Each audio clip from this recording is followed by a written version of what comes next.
Now let's move on to our next session scheduled for today. And for this, I would like to introduce Mr. David Ross, VP of Operations, Omega Healthcare Management Services, who will be taking us through a session on AI in healthcare. Mr. David is a results-oriented leader with over 20 years of experience in healthcare revenue cycle management, encompassing delivery, technology, and administration functions.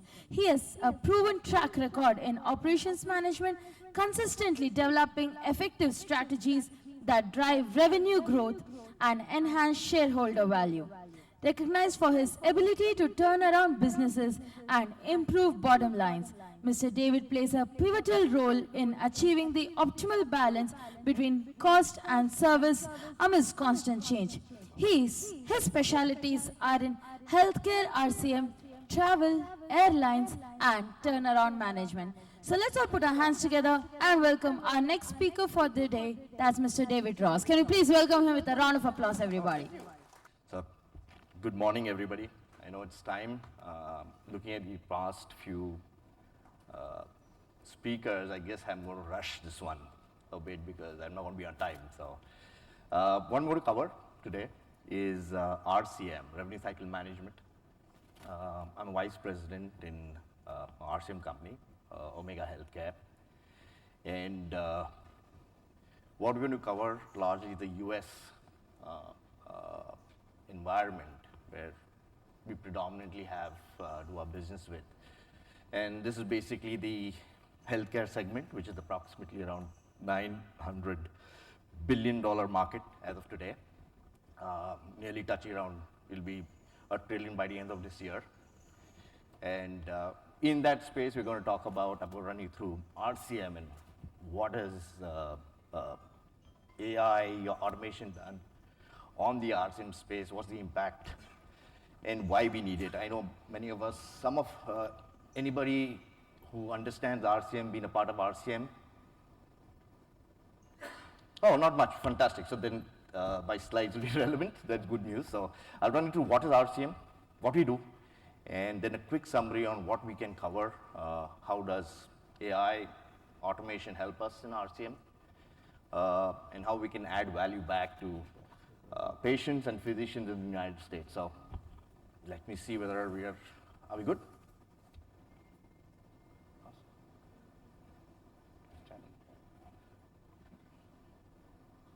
Okay, this will work. Perfect. Thank you. Click down. Nice.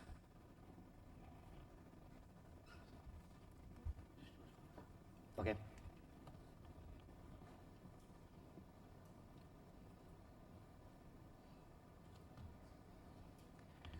Perfect. I'm 2 minutes in. 20% of my time is done. So perfect. So we'll run through this. Done.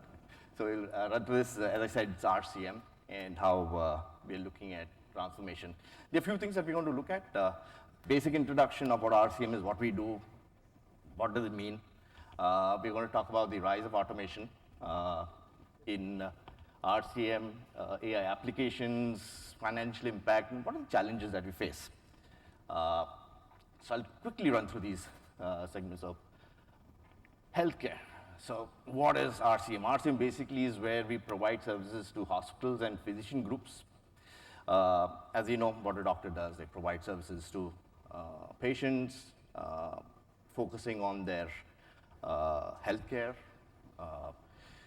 Now, when we have these physician groups, basically they have 10,000 different models of cost. Bottom line is, when you look at it, we have approximately 20% that they have to invest as the US market. They have to invest into RCM because there is where it's a catalyst or a facilitator to be able to build their revenue model and cost model. So approximately 20% of the cost is in healthcare. General margins of physician group hospitals are somewhere between 5% to around 20% margins that they make. This will become very relevant as we move ahead into the next slides. So now what are the challenges? So the challenges basically for RCM is they have heavy cost. If you're going to make 5% to 20% margins at the end of it, you want to run a profitable business, error margins become very, very critical. A 2%, 3% delta can make a big difference in your cost. Now, if we are interacting with the physicians who do the services, these services are billed to the payers. The insurance company. So the insurance company denies or they pay. So the whole objective is to be able to reduce those denials. So let me give you an example. If a physician is making around $100,000 a month, he makes $10,000 to $15,000, let's say, every month in profitability, 5 to 10%, 5 to 15%. Now, of that, each drug that they administer is approximately around $3,000 to $4,000. Now, look at the margins and look at this cost of this drug. If this drug gets denied because there are around 30 to 34 data points, and in any of these data points there's one single error, he's going to lose that $5,000 of that $15,000 that he's going to make for the month at the end of it. So it's humongous in terms of the impact to the physician. So his whole financial planning goes for a toss. His inventory management goes for the toss because he doesn't have the money to be able to put into getting drugs for future appointments. So here is where healthcare comes in play. So just from a heads up perspective. So how does automation help in RCM? So there are a few fundamentals that we look at is A, B, C. A is basically automation, cost reduction, you automate processes, get your claims billing automated, payment posting, we have around 7 to 8 type of different functions and sub-functions within them. And the automation that is basically your bottom line, cost reduction. That's what RCM focuses on. So I can leverage that, arbitrate that cost back to my client to reduce his 20% to might be 10% or 15%. The second is the business analytics. This is the biggest leverager right now that we look at. So we have the ML, machine learning, the large language models, we have Gen AI coming to play. This is actually, the better part is C. The C is where most of the companies, especially in the RCM, the 0.1% of errors can cause big impact to our clients. So here is where quality checks is very important. So C is one of our most important parameters that most of us over the last few years have realized that quality checks is more important than the automation, because automation errors are captured by, are identified by checks. And a combination of these two, B and C, which is our business analytics and our quality checks, gives us a wonderful analytical anecdote, which I'll share with you at the end of this session. I'll let you know I have a working model which I can share with you. And that is where our whole ABC works on the RCM forefront. So we have RPA, OCR, VBA, and the others. So these are basically, I guess all of us understand these, we know these. RPA, we have AI, we have our transformation operations. Now here is where I'm feeling that we are very nascent in this whole game of AI and automation. And there's so much more that we can get to in terms of the combination of all these tools together are started actually to do magic in our industry. So there is where we're trying to build those automation between all these productive enhancement tools, BI tools, as well as the QA tools to be able to give us that overall impact of an overall RCM product. Moving to next, let me just run through these. So these are things that I guess everybody knows. It's NLP for coding, RPA that we use here. We have basically use of NLP to enhance majority of our business processes and QA. Let me jump through this. This is, I hardly have 2 minutes. Let's get into this. Now here is where the challenge in the RCM space works is, it's largely to do with data privacy, HIPAA, PHI, data security are one of the biggest factors that holds back RCM companies from getting into the space head on. Because these are a few of the challenges. Basically, we have issues where, let's say we have a lot of payers that have gone into this industry, have adopted AI, automated adjudication. There are millions of dollars that we have lost or delayed because of incorrect denials. It's not been QA'd correctly, not been done properly. Obviously, there's no review mechanisms. We have appeal processes, which just delays 30-day cash to around 2 months odd. Acceptance of patients and our providers are a challenge. We are in that nascent stage of moving in from a new technology. Adaptation is a problem. Physicians are not interested at this point in getting to AI, so there's a lot of basically trust and negotiation that is required from our end to be able to provide to the physicians in learning. Let me jump up this one. Okay, the most important thing that, from my experience, has been this, is when you're building a team, these are the factors that we have: technology, people, process, very simple.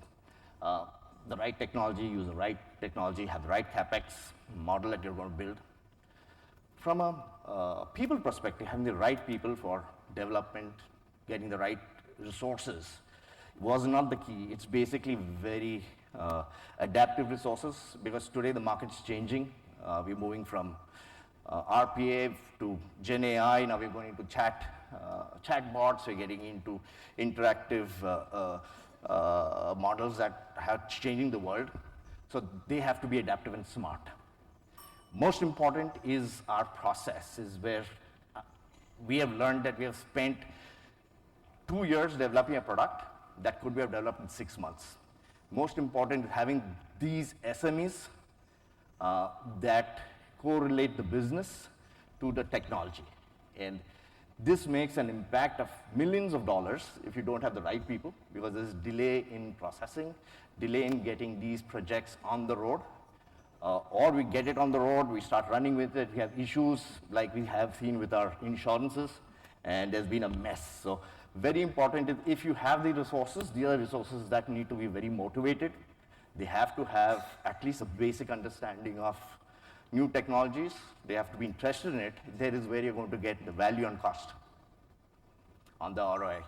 I'll jump this, I guess I'm out of time altogether. I'll just play you something. I don't know how we get here. Okay. This is a very important one, but I'll jump it because of lack of time. So largely something that we need to adapt to. Certainly we are in a very nascent stage of where we can be, especially in the RCM industry. However, we need to ensure that we understand the challenges. $1 million suit can happen at any point in time with any data getting leaked. So it's very important that from a compliance perspective and from an ethical perspective, we take those considerations before deploying a product or focusing on it. And lastly is the ethical consideration that we have to ensure that we're navigating this whole process when we are starting that whole implementation, because there is where the whole game starts and we have a problem. So I'll just run you all through a very small example of something that we had run. I know, give me a minute. It's going to be a bit long-winded, I hope not. But if it is, I'll stop it in between. So here we go. So, hey Dave, why is my cash low this year? Hi there. And I just wrapped up a quick review of your practice's cash flow. Here's what we found. Your current cash collections are certainly running short by approximately $263,000. That's right, 263K. Let's break it down. First, insurance accounts receivable in the 0 to 30-day range is low by $197,000. This is a significant drop. I would recommend reviewing the payer-wise payment trends for delayed adjudication or delayed posting, and checking for any underpayments, especially if the drop in denials doesn't fully explain it. Okay, thank you. Perfect. So this is something that we're working on, keeping all these in consideration. Today I have a PwC, or we have Ben, consultant at my fingertips, where providers struggle to understand what are the next steps. Such basic information is all data-driven and provides them transactional information of what they need, what are the issues, and what they need to fix to be able to get them there. So this is basically, I feel that is currently might be the next future, 6 to 8 months down the line, a product like this available to all providers. And beyond that, I'm not sure.